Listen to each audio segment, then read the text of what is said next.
was born in Kentucky, and then we moved, in which we moved around quite a lot when I was a kid. So you were always just, my mom had this, her feet were on fire and she had to move, you know, so we moved constantly. So you were always the new kid, and that wasn't ever particularly pleasant. Then we moved to Florida, South Florida, when I was about 7 or 8.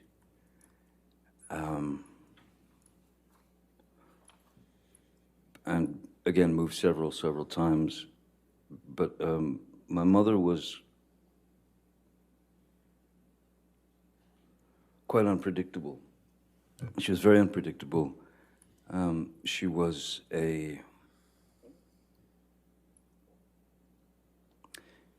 she had the ability to be as cruel as anyone can be with all of us. That is to say, my sister Christy and my brother Danny and my sister Debbie, and also my father. So, essentially, she was, she could become quite violent, and she was quite violent, and she was quite cruel, and though there was physical abuse, certainly, which could be in the form of an ashtray being flung at you, you know, it hits you in the head, or you'd get beat with a high-heel shoe or a telephone or whatever's handy.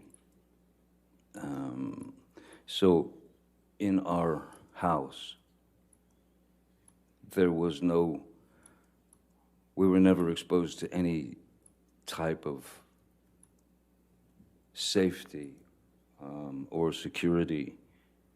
The only thing that one could do, really, was to try to stay out of the line of fire. I started to be able to observe, and I could start to see when she was about to head into a situation where she was going to get riled up, and somebody was going to get it. Generally, it was me. The various categories, I suppose, there's physical violence, of course, there's physical abuse, to which she was, that was a constant. That was just a constant, you know. We were all somewhat shell-shocked, you know. Even if she just walked past us, you'd sort of shield yourself because you didn't know what was going to happen. And so there was the physical abuse, which was a constant. There was quite a lot of verbal abuse. There was quite a lot of name calling and bullying. You know, making fun of whatever defect, you know, one might have. You know, my brother wore glasses, so of course he was four eyes, and his teeth were messed up in the front, so he was buck-toothed as well. My sister Christy, which this is such a hideous psychological play. My father's parents were quite refined. My mother comes from Eastern Kentucky, which is where you grow up in shacks and hollers, you know. And my mother despised my father's parents. And my grandmother's name was Violet. And every now and again, you would hear my mother just scream across the house, "Come here, Violet. Get in here, Violet." And Christy, my sister, knew very well that that was a deep cut, psychologically, emotionally. But we had to take it. I mean, you just had to take the pain. I was born with a very strange, it was a very rare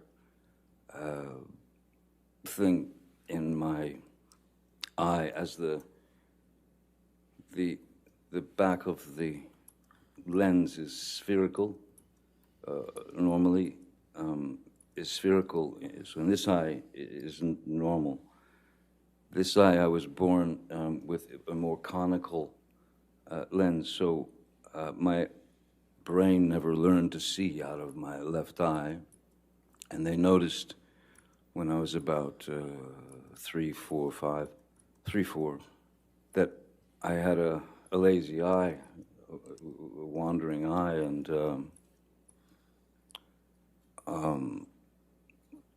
she would call me cockeye, one eye,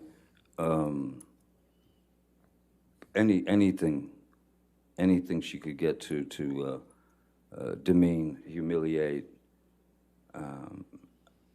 I even had to wear an eye patch on my good eye to strengthen my bad eye, so that it would cease to wander. It was exercising the muscles of the eye, though the brain had never learned to see. So I still, my vision in my left eye is, I'm legally blind in my left eye. But so yeah, the verbal abuse, the psychological abuse, was almost worse than the beatings, because the beatings were just physical pain, and the physical pain you learn to deal with, you learn to accept it, you learn to deal with it. But the psychological and emotional abuse, that's what kind of tore us up, I think. My father was a very kind man. In fact, my father's still alive. He's a very kind man. He's a very quiet man. In fact, he's very shy. Not a confrontational person in any way. And when Betty Sue, my mother, would go off on a tangent toward my father, and of course in front of the kids it was no matter to her.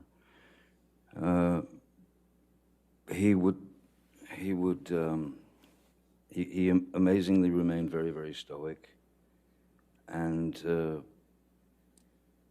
never, as she was rationing him with horrible things,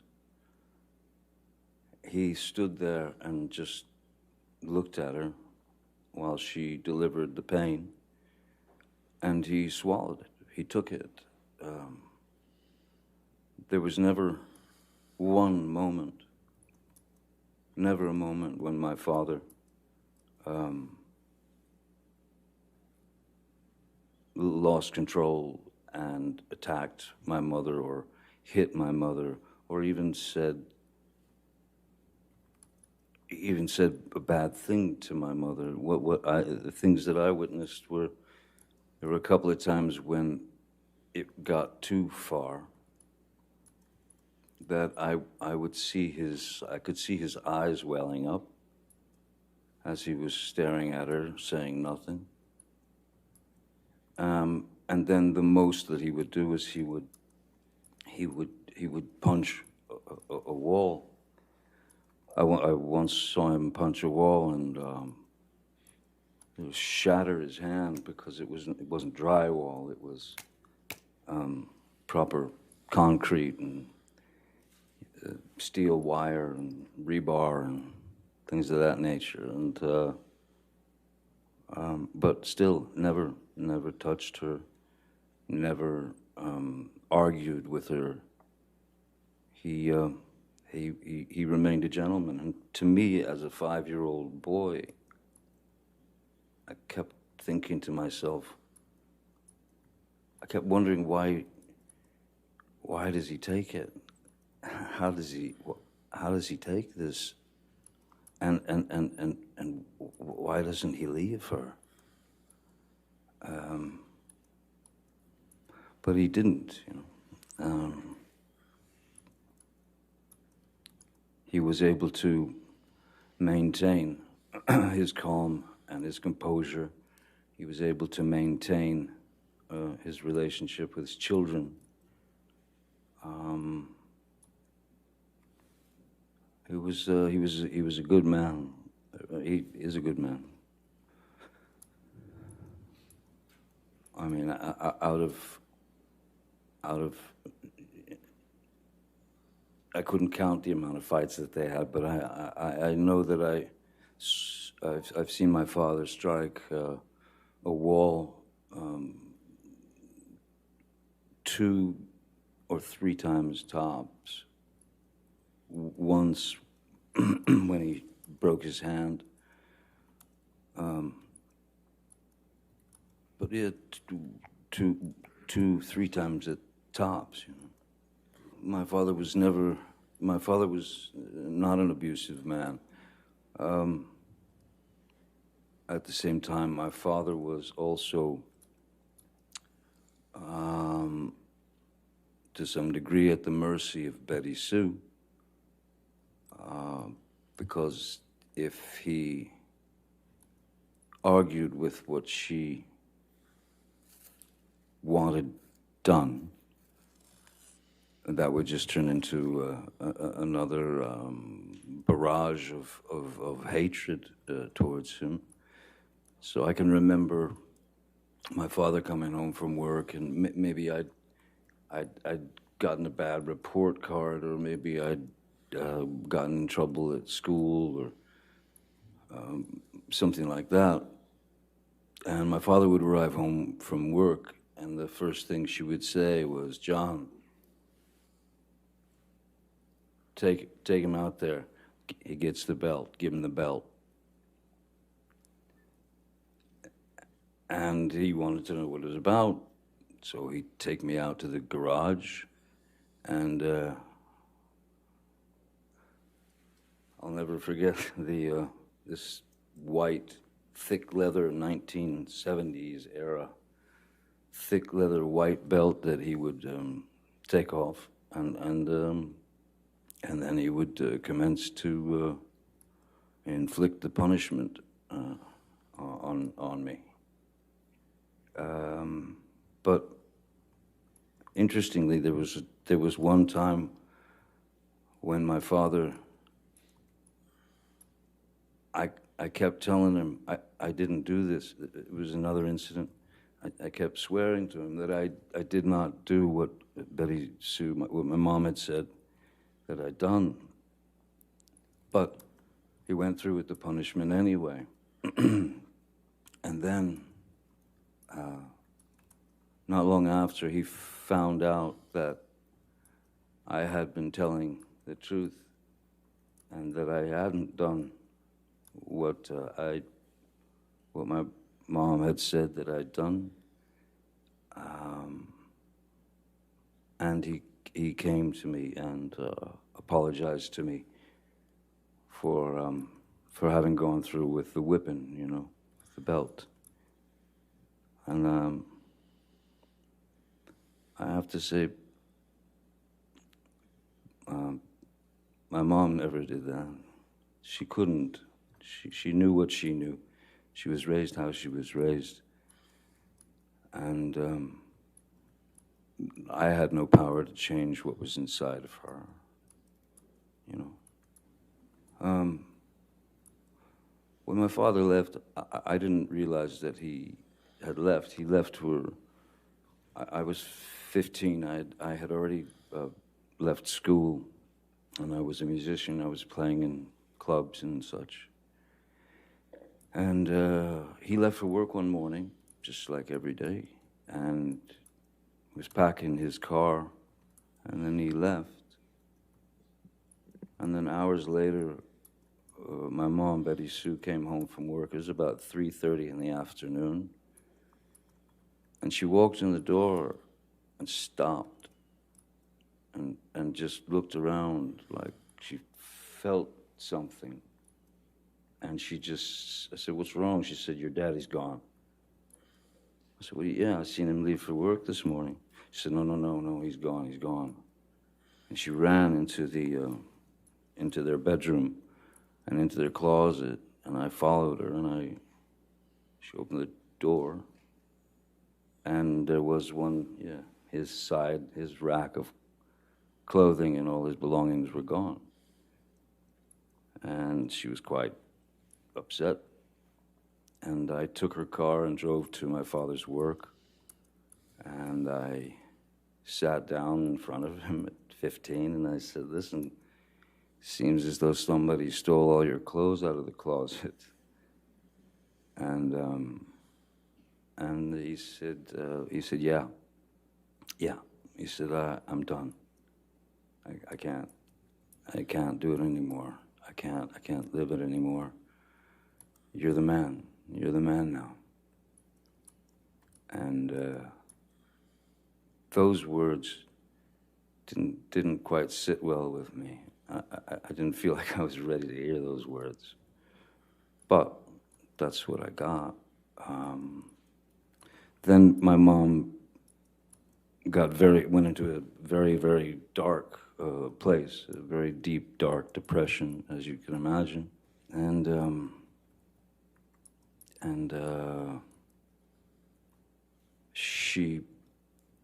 one afternoon I woke up, I'd fallen asleep, and I woke up and walked out into the living room, and I saw my mother, very feebly, and like almost, it was like a slow motion crawl. If I could stand up, I could show you just what I saw. I saw my mother, in that mode. So instantly, I knew that something was dreadfully wrong, and there was drool coming out of her mouth, and she had swallowed a multitude of pills to try to take herself out, to try to commit suicide. And when she got out of the hospital, she was a small firecracker of a woman. She was about 5'2". But when she got out of the hospital, the depression was so deep, she was down to she lived on the couch, and she weighed about 70 pounds. And that, all that imagery spun into my head at that time, that I thought that was in my head at the time, I thought that was a cowardly way for my father to have left. And I was deeply upset by that. Until my father and I had a conversation years later, where I asked him what really happened, how did it happen when I was older, I was, I was, I was very disappointed in him because I started to believe that his exit was sneaky, cowardly. He didn't. When he said goodbye to me when he left for work that morning, he just said goodbye. Goodbye, Bob. And I went, see you later, Pop. That was it. Until I learned the truth from him. I learned that I was wrong about my first impressions of his exit from the family. Very wrong. And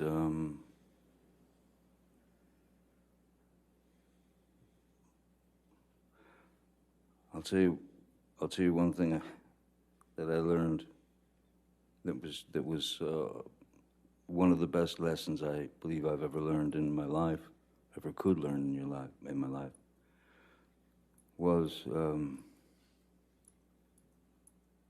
based on my experiences as a child and what I'd seen and experienced. I knew exactly how to raise children when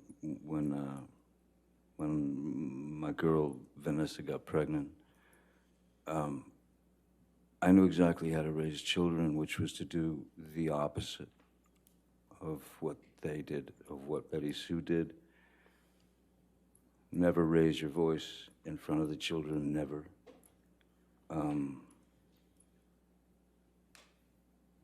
Screaming out the word no to them. I never wanted to tell my kids no.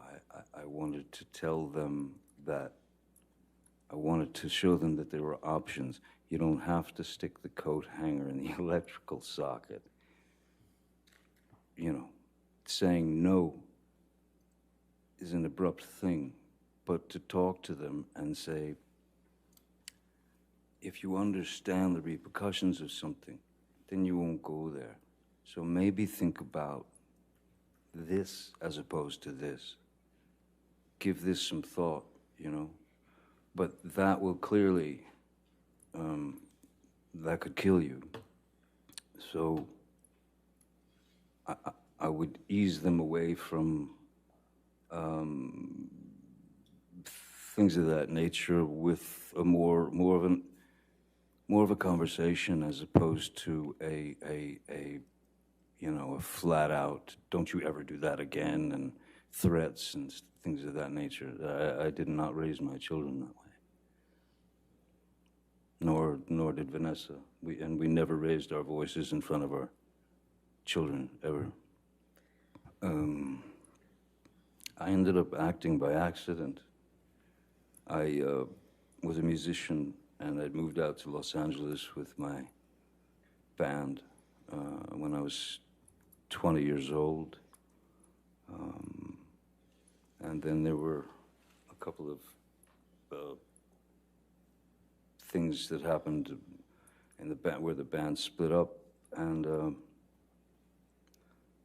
I remember I was filling out job applications, and then Nick, with a friend of mine who happens to be, he was an actor, less known then than he is now, Nicolas Cage. And I was filling out job applications at any, video stores, clothing stores, anything, just to be able to pay the rent. And Nick Cage said, why don't you meet my agent, because I think you're an actor. I think you could be an actor. And I said, look, I'll meet anybody, I'll do anything at this point. And so he sent me to his agent, Eileen Feldman, and I met with her. She sent me to read for a casting director named Annette Benson, who was casting a film called The Nightmare on Elm Street. And they brought me back to read for the director, Wes Craven. And I read for Wes Craven and somehow got the job. But I mean, I was by no means an actor. I didn't have any desire to be an actor. I was a musician. But the fact that these people were going to pay me what I found to be a ludicrous sum of money, which was it was kind of the SAG minimum. It was $1,284 a week, which I mean, you know, I'd never seen that kind of dough before in my life. And so I suddenly, you know, and then I did some other couple of dumb movies because I still, in my mind, I was a musician, and this was just a way to pay the rent, pay the bills, live. Then suddenly I found myself on that road. I had been placed on that road as an actor, and then one thing led to another from film to film, and then I was cast in a TV series called 21 Jump Street when I was 22, I believe. It was foreign to me. It was foreign to me, but I didn't have any great ambition to be an actor. I'm a naturally, normally, I've always been quite a shy person. I've always been quite introverted. And so there was a very strange metamorphosis from being one of four, that is to say, one of four in a band where you have this fraternity or this brotherhood, and you're out there fighting the world together to try to get that record deal or whatever you're looking for. And when I got on the series and my life started to change in various ways, that is to say that people started to, you know, you go into a restaurant and you'd see people whispering and pointing and all that. I was very uncomfortable with it. I was very uncomfortable with it, and I didn't like it. Just because I never wanted to be the lead singer and the guy out front and get all the attention, and I didn't. So suddenly I was on my own, and I was having to deal with this newfound sort of notoriety, and it was odd. It was very odd, and it was. Yeah, it was a very uncomfortable thing. I mean, I don't think it's anything that one can get used to. I'm still not used to it now, and which I'm actually glad that I'm not used to it, because if I were, I don't think I'd be the same person that I am. Once I realized that that's the road that I was on, and that any attempt at going back to music would be it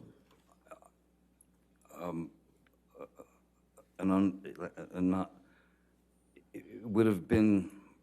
I hated the idea that since the television series had come out and I had been exposed as this character or this actor, I had to realize in my own mind and heart that there was no going back to music, because I didn't want to, you know, I didn't want to use whatever amount of success that I had attained from the TV series and that sort of thing. I didn't want to use that to influence you know, some career in music. I had far too much respect for music than to just become what they wanted me to become, which was a, you know, teen idol or a teeny, you know, that's that sort of thing. I fought that with everything in my being. So once I realized that music was no longer an option, then I began to study at various places. You know, the Loft Studio, which is now long gone, in Los Angeles. I studied with some other teachers, Sandra Seacat. I read all the books that you could read, and all that was great, but you realize that the only way to learn, or the only way to learn how to, it's not act necessarily, the only way to learn how to react and behave, because it's just behavior and it's reaction, was to do it. It's on the job training, it's trial by fire. So I did my best to work up my own approach towards a character and such. I would say I would say that the first film that I had done that I really took, where I really felt, okay, I've done the work, I know what I need to do. I would say that was where I considered myself an actor, I suppose, was when Oliver Stone cast me in Platoon in 1986.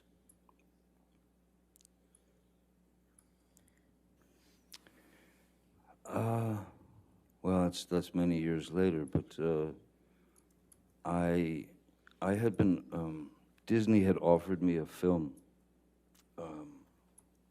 called Hidalgo, when it was about a man and his horse in the desert and stuff, and I read the screenplay, and I just didn't think it was for me, but I wanted to have a meeting with them because at that point I had a 2-year-old, two and a half year old daughter, and so, or three, and for 3 years I watched nothing but animated films, cartoons from Tex Avery to Bugs Bunny to that was all I watched with my little girl, and I received the screenplay for Pirates, and it was I somehow in my mind I saw this opportunity, like a way to mesh characters like cartoon characters. For example, Wile E. Coyote gets a boulder dropped on his head, and he's completely crushed, but they cut to the next scene, and he's just got a little bandage on his head. So I started thinking about the parameters that were available to cartoon characters, and if they were available to cartoon characters, and nobody ever asked a question, whether you were 5 or 95, you didn't ask a question. Oh, Wile E. Coyote, of course he's still alive. So I tried to incorporate these kind of ideas into the character of Captain Jack Sparrow, so that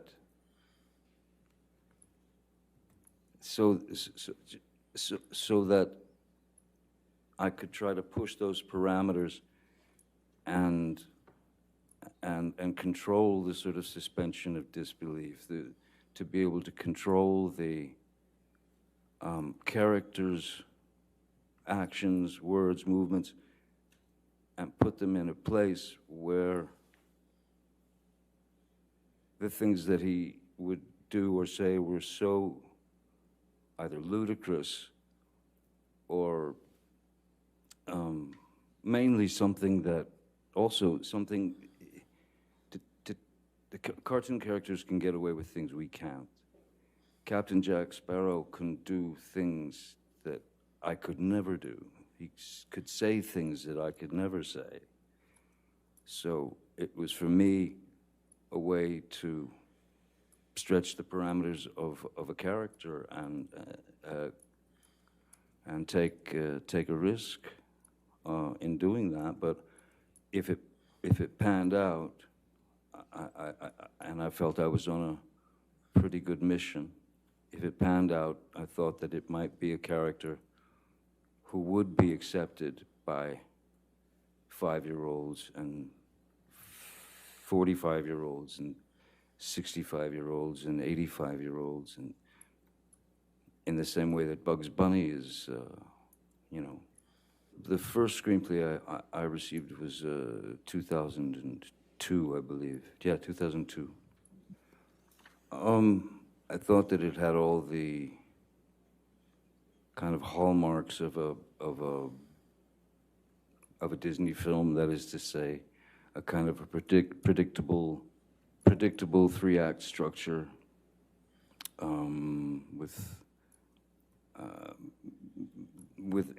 and the character of Captain Jack was more. He was more like a swashbuckler type that would kind of swing in shirtless and, you know, be the hero. And I had quite different ideas about the character, so I incorporated my notes into the character and brought that character to life, much to the chagrin of Disney initially.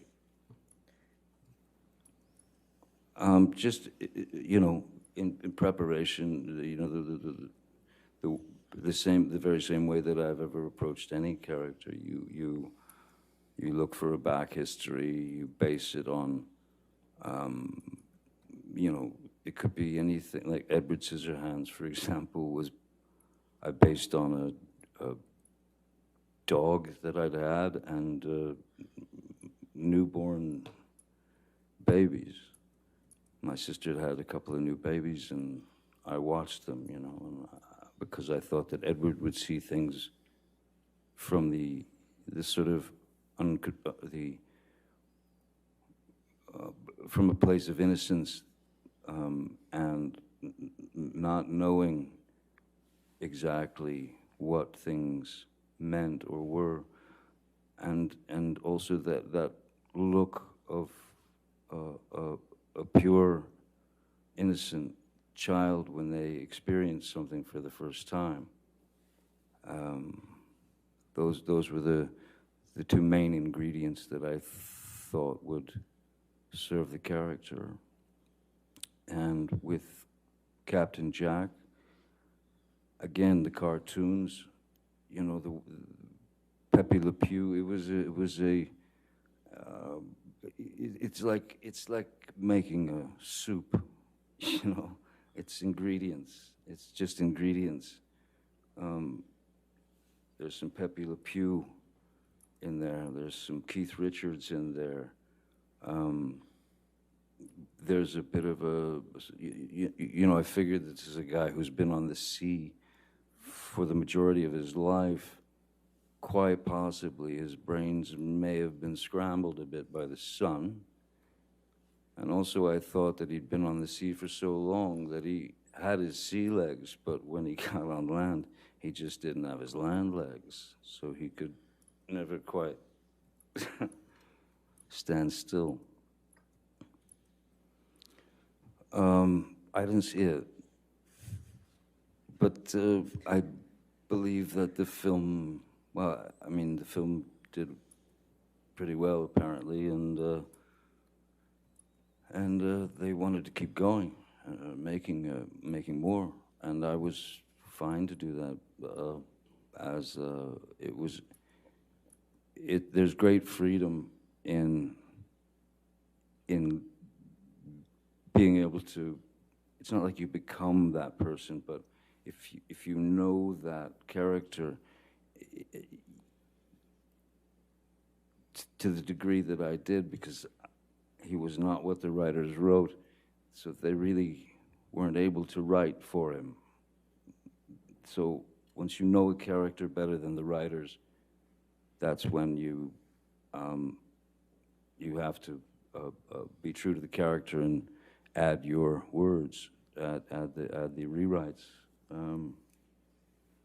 I was,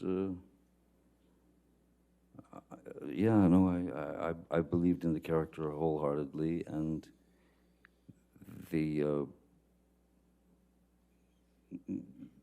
initially the Disney folks were somewhat upset.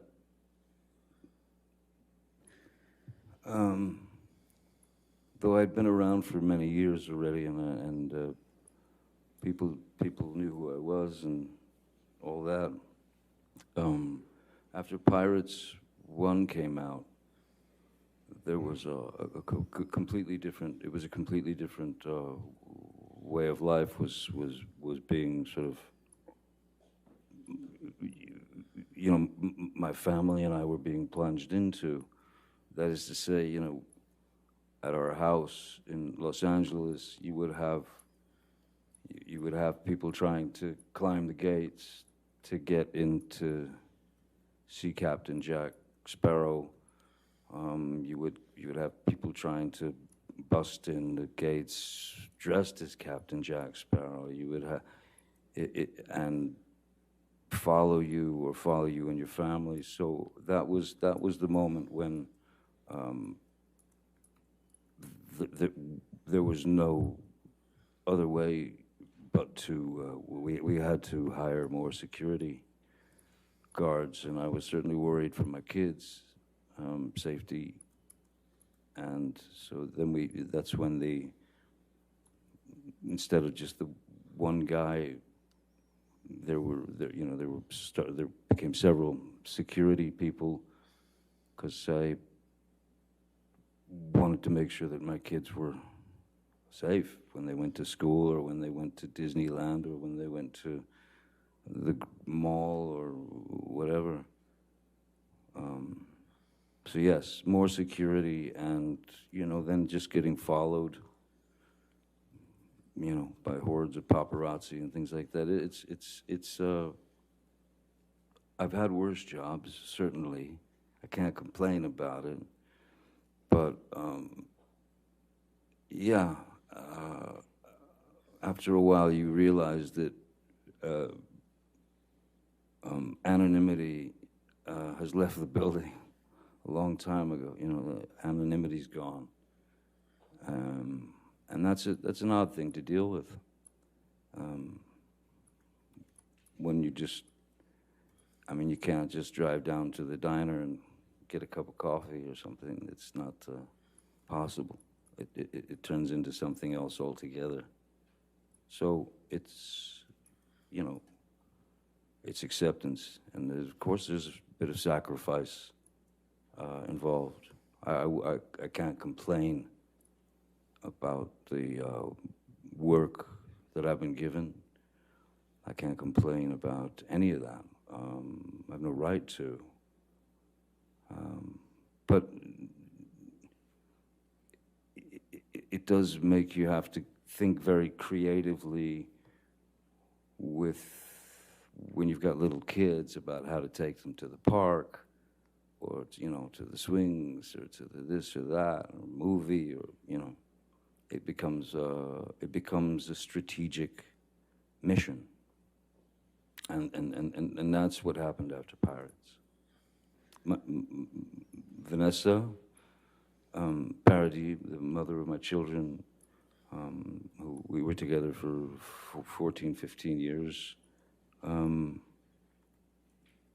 Myself, our daughter Lily Rose, and our boy Jack. There have been more films prior to that. I mean, a number of films prior to that. So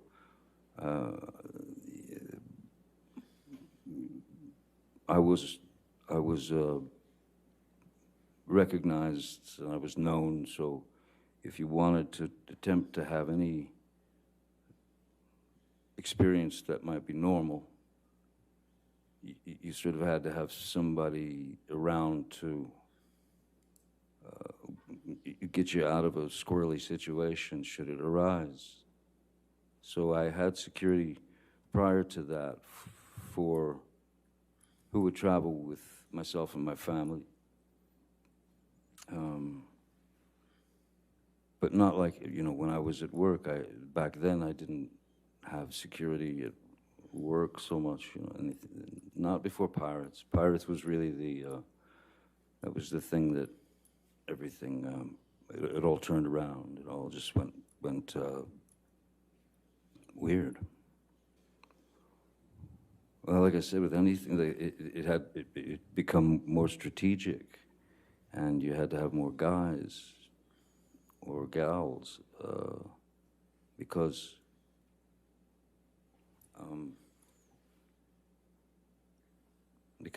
if Vanessa, for example, she worked in France quite a lot, and if she was in France,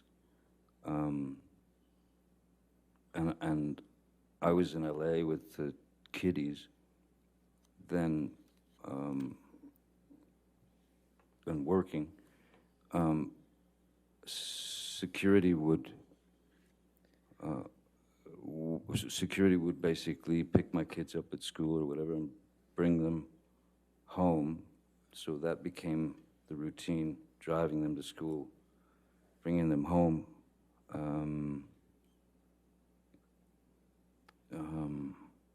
So yeah, and then if I went somewhere, it just, the security guards kind of multiplied because you needed to protect your street, your house, your kids. Endless. Jerry Judge was with me for, oh boy, over 20 years. Jerry Judge we've mentioned it before. He, it was a year or two ago. Jerry would go on film sets with me. He would do reconnaissance missions. You know, that is to say, he would go to a country before we would go there, make sure all the hotel rooms were all taken care of and such. Or when I went on tour with, say, the Hollywood Vampires, which is a band that I played with, he would come on the road with me with another security guard. So there was Jerry Judge, there was Malcolm Connolly, who's been with me for 20 years or more, Leonard Damian, Sean Bett, Travis McGivern, Mark Gibbs. I mean, there are a few. Jerry has gone on to somewhere else. Jerry passed away from cancer, so Jerry made his exit. But the majority of those, no, I believe all of those fellows are still with me, yes. I believe it was two years ago, roughly. Maybe a little less than 2 years ago. Now that Jerry is, Jerry and Malcolm had worked together for a very long time. So I'd met Malcolm through Jerry.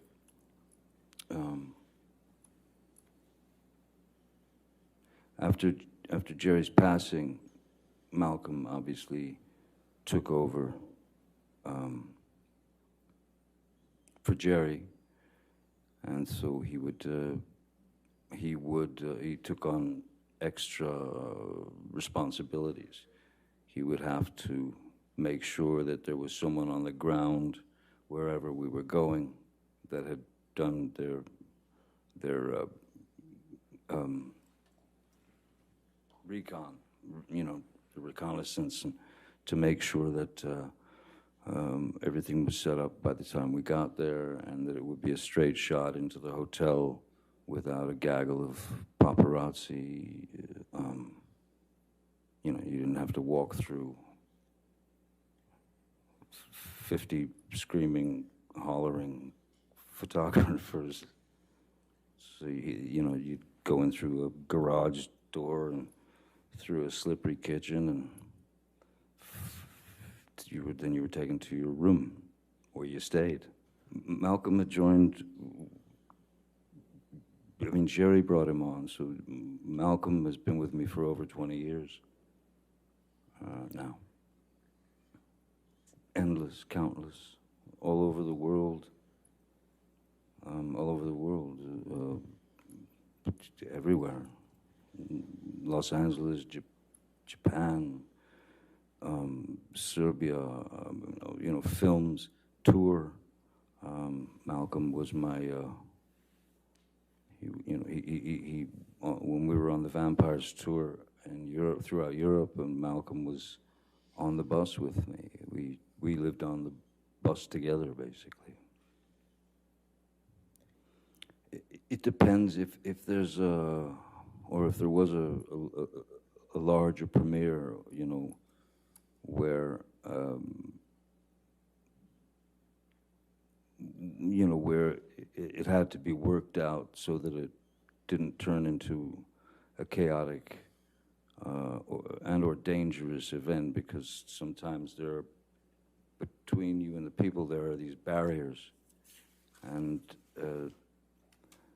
sometimes the professional photographers or the professional autograph people will surge forward, and in the front rows of behind these barriers, you have little kids and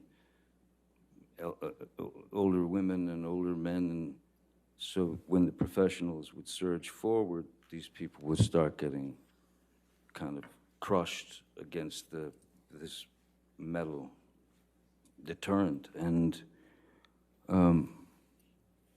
that was the most worrisome thing when you're at a premiere and there are thousands and thousands of people there, and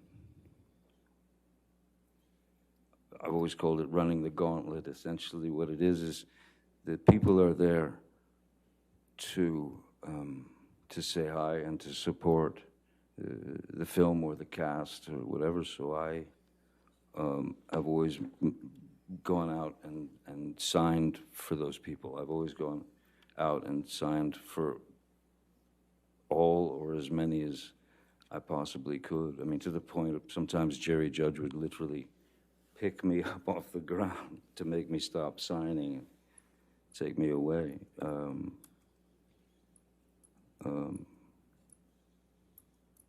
So yeah, it was those kind of things. Again, you don't really get used to that, My kids are now 20, 23. Leonard Damien's been with me, I believe, roughly the same time as Mr. Bett, somewhere in the neighborhood of 16, 17 years. I can't be precise, but they were very young. My children were very young when they joined the team, which was really after Pirates was released in 2003, the first. Leonard, yes, Leonard, Damien, and Sean Bett for quite a while were both sort of assigned, as it were, to my kids, taking them to school, picking them up from school if Vanessa and I were unable to do it, or even if we were there, we would drive with them to take the kids to school. And over the years, obviously, your children, my children have taken quite a shine to them, and they've become like another set of parents in a way. Travis, I believe, a little bit less than that. I believe.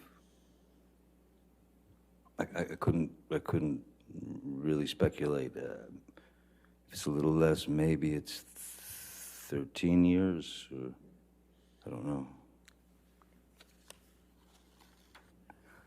I would never complain about the repercussions, let's say, or yeah, the repercussions of the success of that film.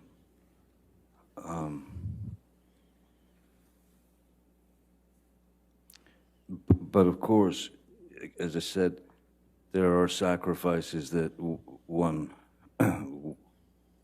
has to make.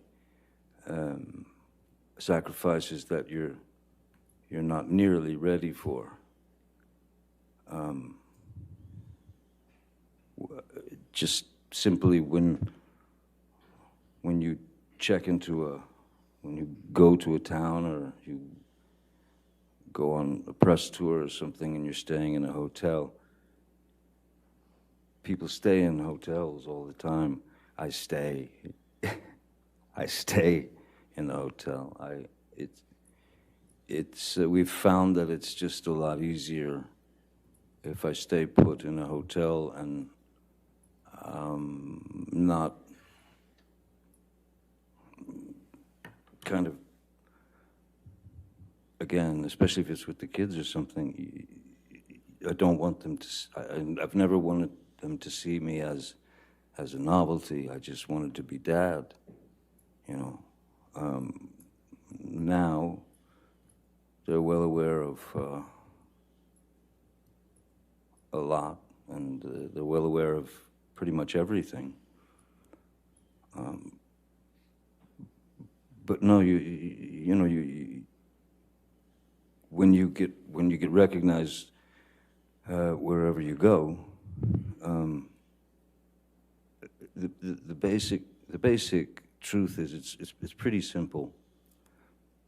People are generally kind and curious, and if they've grown up with you in their living room,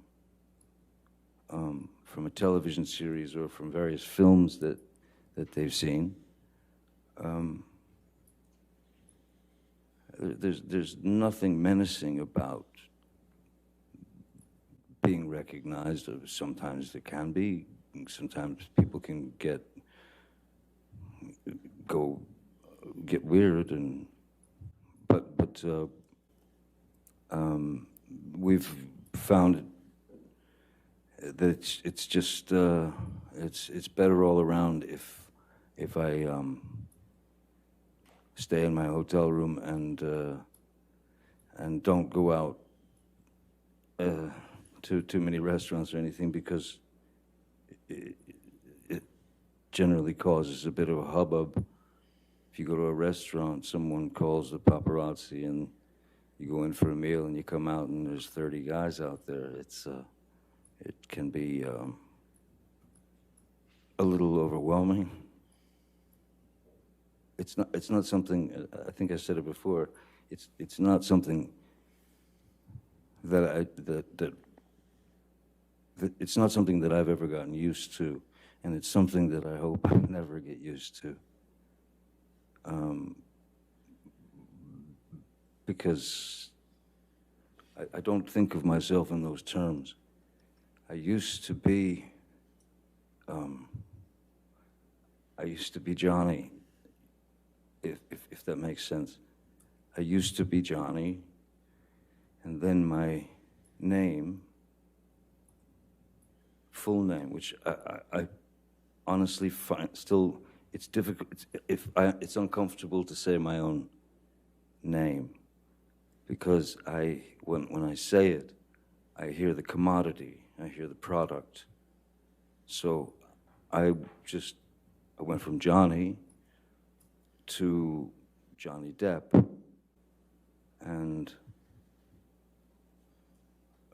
then that name,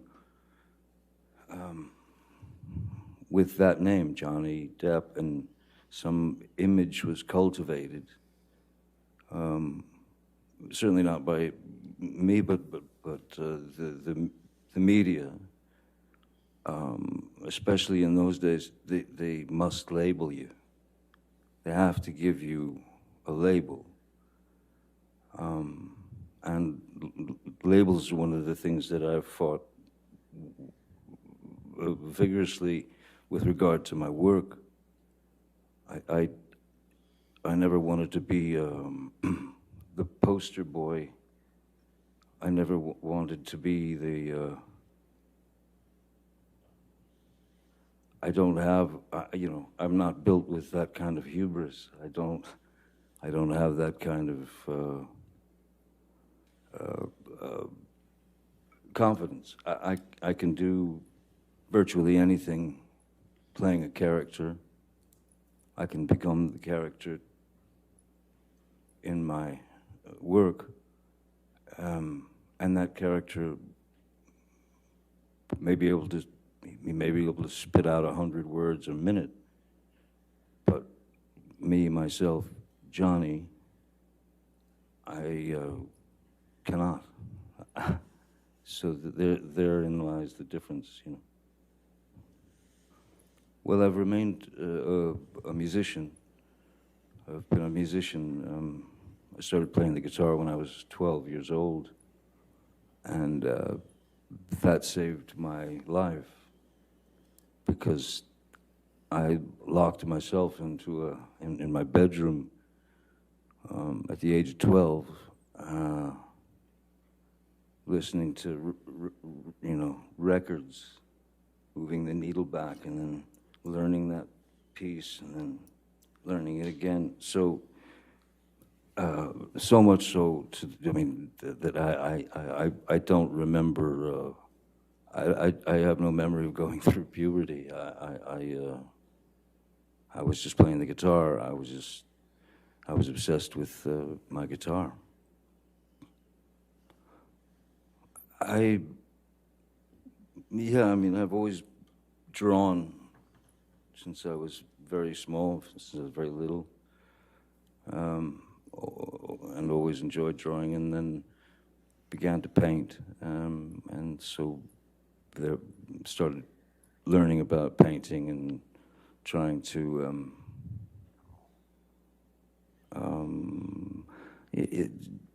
I suppose different ways of expressing oneself, different ways to release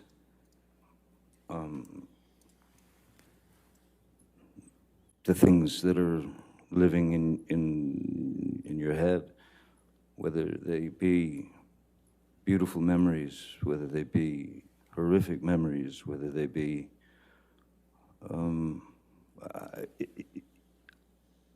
I have I need to create. It's a need. It's a.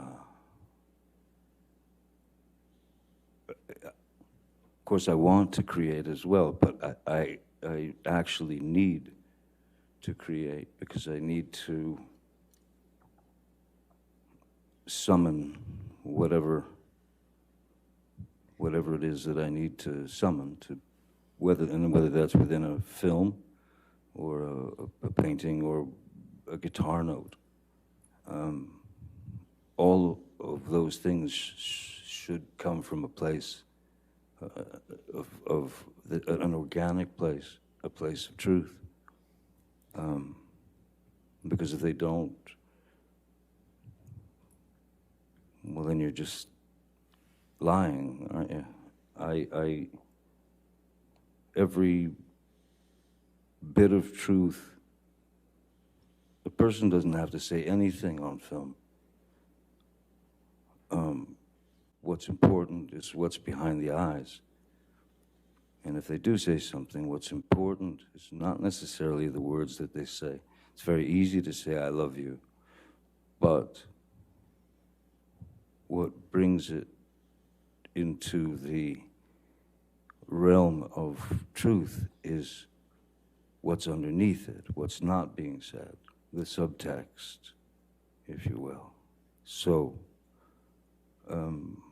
any artistic or creative venture, any film, anything that I do, that's where I'm coming from. That's my approach. When I was young, when I was about 12 years old, my elder brother, Danny, walked into my room and ripped the Peter Frampton record off my record player, threw it across the room, and said, you gotta stop listening to this stuff. And he put this record on, and it started, and I'd never heard anything like it. It was called Astral Weeks by Van Morrison. So I'm a kid, 12 years old. So my brother had turned me on to Van Morrison, then he turned me on to soundtracks like Clockwork Orange or Last Tango in Paris. He turned me on to books by Jack Kerouac. He turned me on to books by Ginsberg, Philip K. Dick. Salinger. The whole James Joyce, the whole Hemingway, the whole thing. So, so I became very interested in vocabulary and the unique voices of these writers. And then I started reading people like Tom Robbins and Hunter S. Thompson, and then ended up becoming very close friends with Hunter Thompson for the last 10, 12 years of his life. And Hunter's writing, of course, because of the amount of time I spent with him, it has influenced my writing greatly. Hunter was known for inventing a thing called gonzo journalism, which is, it's the author putting himself in the situation as opposed to writing it from the author's point of view. He writes it with him in it. And there are great embellishments, and embellishments are great sort of ways that he would twist things and express his feelings, and so he became a huge hero, of course, to me, and a great friend. In my texts and in my emails, or sometimes just even in my writing, you take the subject and you try to express it in your own vernacular, and in that,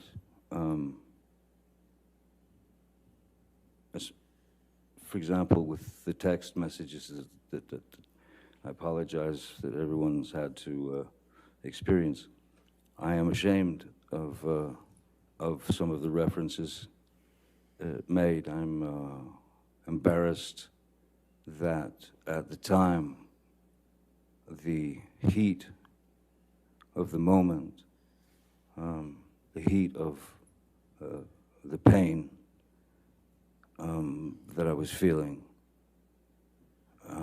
went to dark places. There is no, if you're writing, there is no set place that you have to stay in. You can travel. And sometimes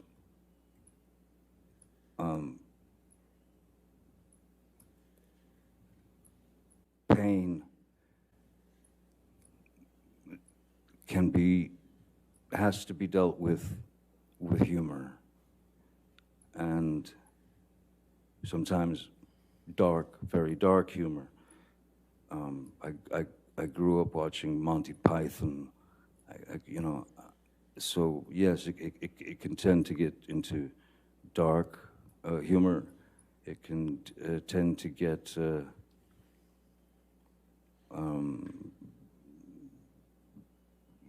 words are used that for emphasis, and words are used to express what you're feeling at the time. And it's just like growing up. You learn from those mistakes, you learn from those things, and you move forward, you know? And that's how you start to understand your own vernacular and what's important, you know, what's necessary and what's not necessary. I tend to be quite expressive in my writing, and after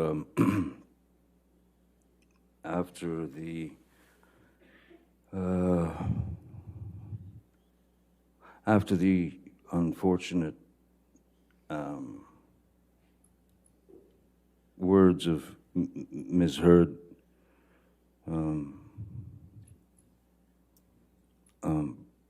made their way into my heart and my head.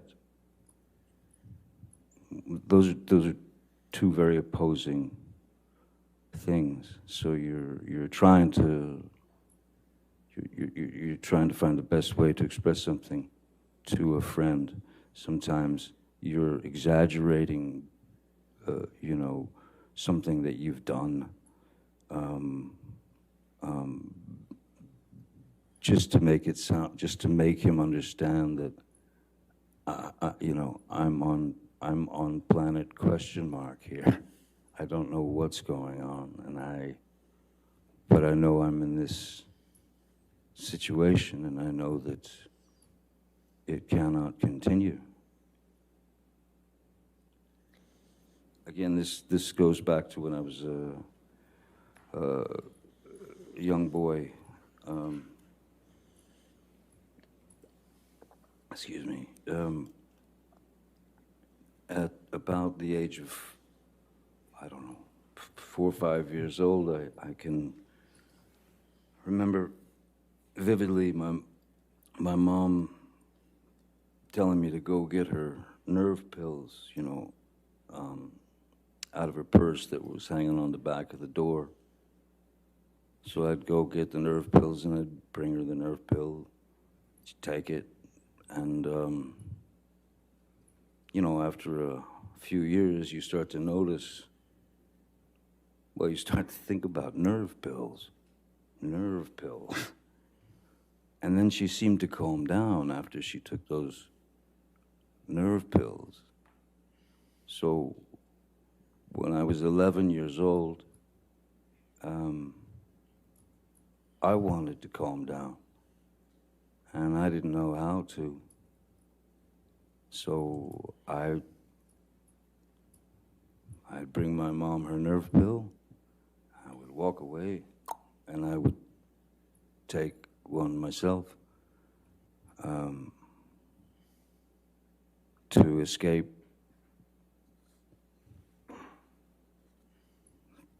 caring so much, feeling so much, to escape the chaotic nature of what we were living through. So that was the beginning when I realized that nerve pills calm the nerves. Pretty young age to do that. I can't say that I'm proud of admitting to that, but I have to say that I knew not what else to do. I knew nothing else that I could do. So as we were all growing up, there was always those kids who would say, let's party. Let's go party. I want to party. I've never used the word party in my life. I've never taken any substance for a party. I have taken these substances over the years, on and off, to numb myself of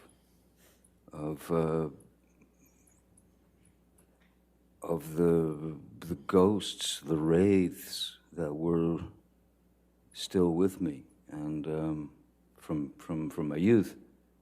So I needed, there, everything. It was essentially just self-medication. One of those get me out of here moments, and you know, where you want to escape from is your own brain, your own head. Having started with my mother's nerve pills at 11, of course, you know, that's around the age that you're introduced to marijuana, you're introduced to, and also depending on where you're living and who you're associating with and who's around the neighborhood. I wasn't shy to try a substance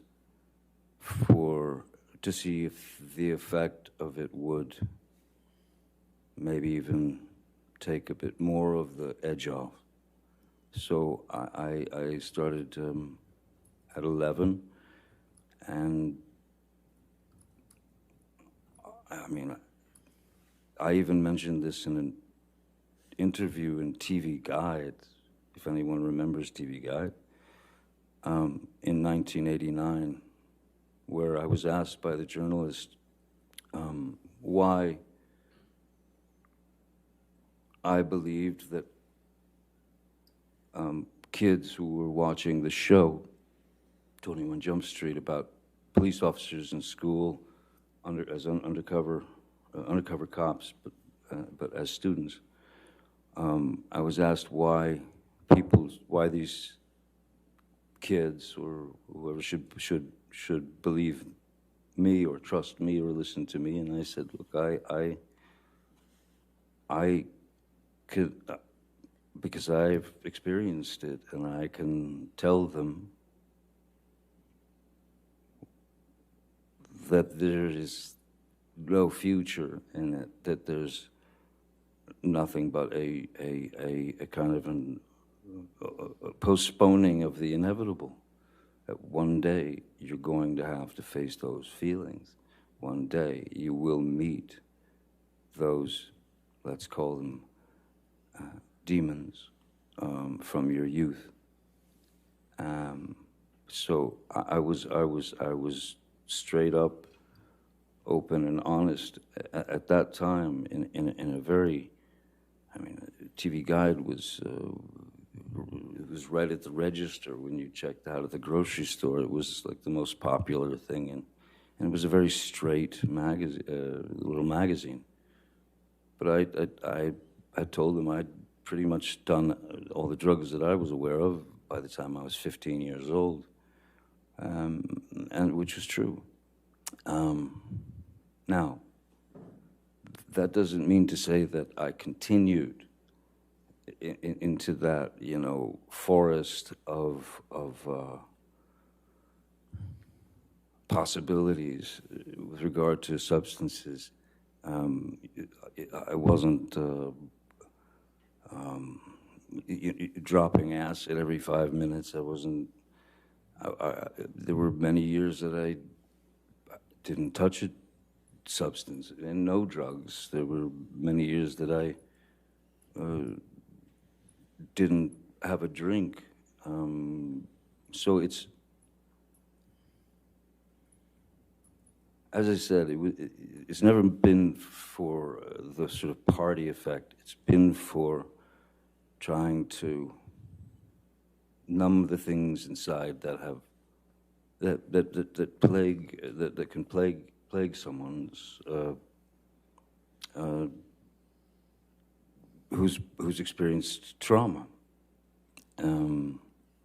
But the characterization of the characterization of my substance, quote unquote, substance abuse that's been delivered by Ms. Heard is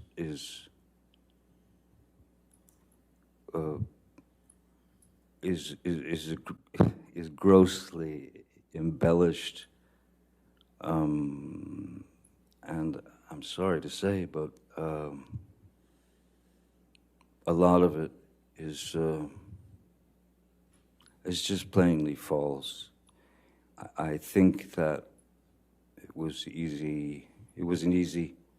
I think it was an easy target for her to hit, because once you've trusted somebody for a certain amount of years and you've told them all the secrets of your life, that information then, of course, can be used against you, especially if it's taken to a point that is teetering on impossible, and teeters over impossible, in fact, at times. It's so, I am not some maniac who needs to be high or loaded all the time. In fact,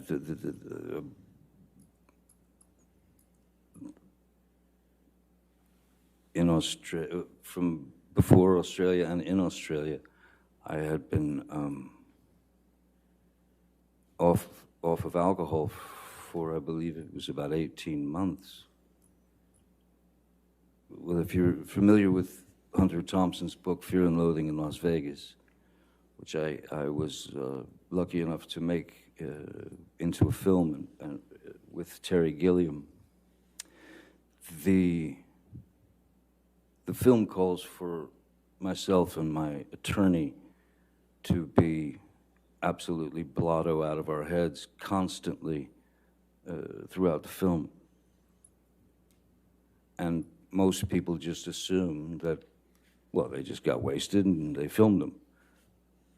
There would have been no way to, you couldn't act that. You couldn't make that film with two actors who were loaded, there would be no way. And then to the other extreme, Donnie Brasco, a film that I made about an FBI agent.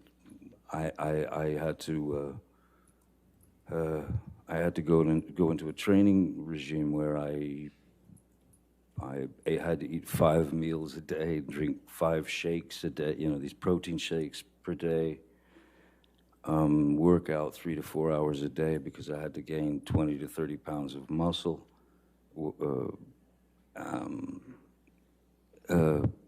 There was certainly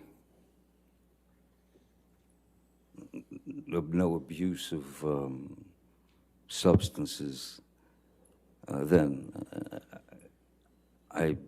There's been no abuse of substances on film sets. There have been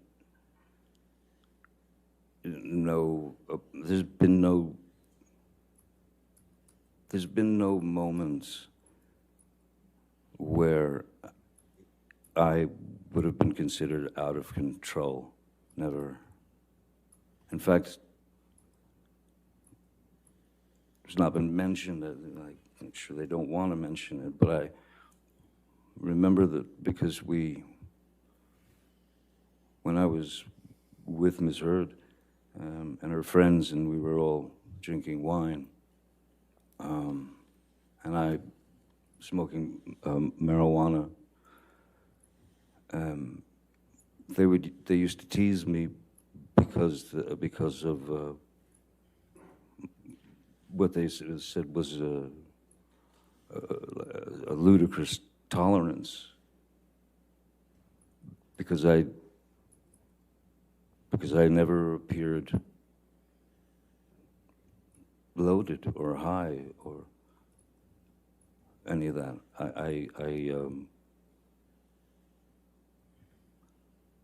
Even if I felt a little spinny, no one would have ever known. You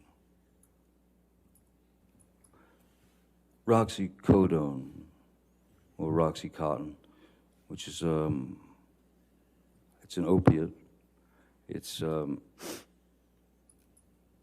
think oxycodone has the opiate and then some pain, like paracetamol or something, and then the Roxys are just the opiate, as far as I remember. And when I was working on Pirates 4, and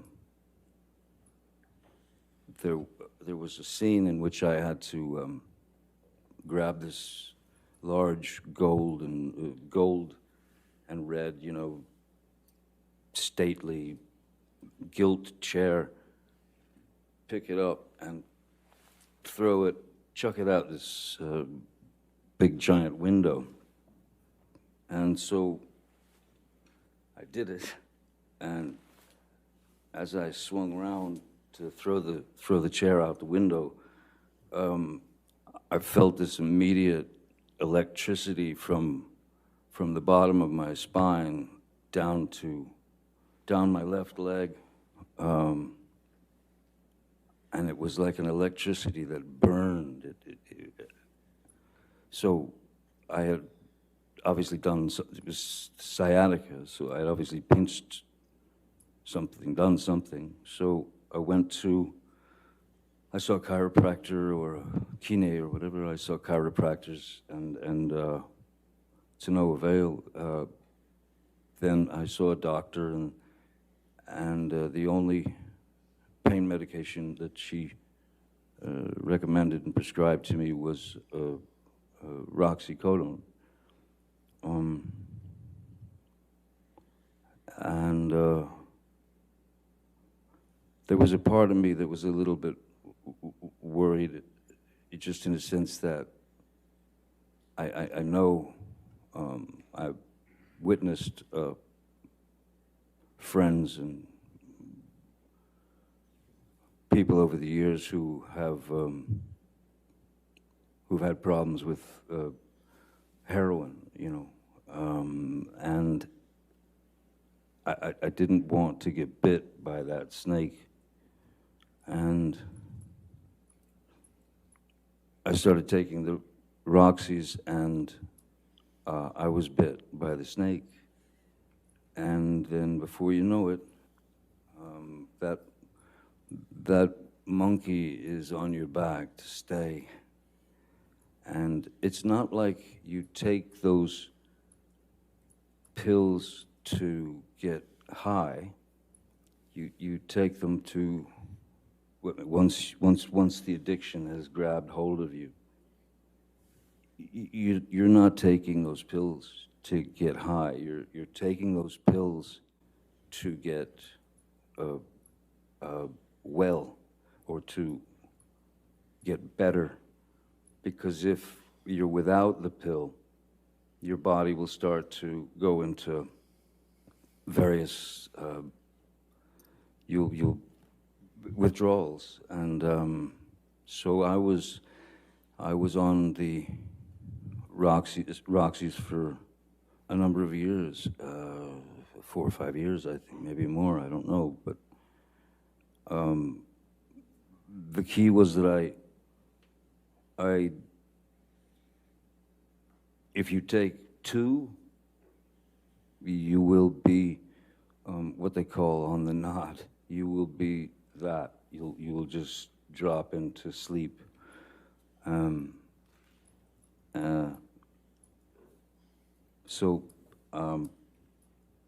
Yes, I didn't like being dependent on these pills. I didn't like being dependent on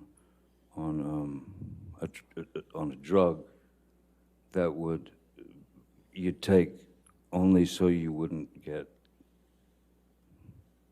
withdrawals. That's what it becomes. It's like a junkie. The reason why so many, well, now there's a huge fentanyl problem, but the reason why junkies generally, why they end up overdosing, is because they're looking for the first high again. And you don't get that. You don't get your first high again. So what do? You up the stakes, and you put more, you take more. And that's what makes that's what makes things go dark for them. Because they overestimated the amount that their body could tolerate, and they go blue and they die. So, yeah, didn't want that. Once you've been bit, you'll be bit again. So no, even with my finger, I think that there was like Motrin 800, but no opiates. No, I have not taken an opiate since, and I won't unless I plan on going through the hell of the pure horror of detoxing, of coming off those drugs. No.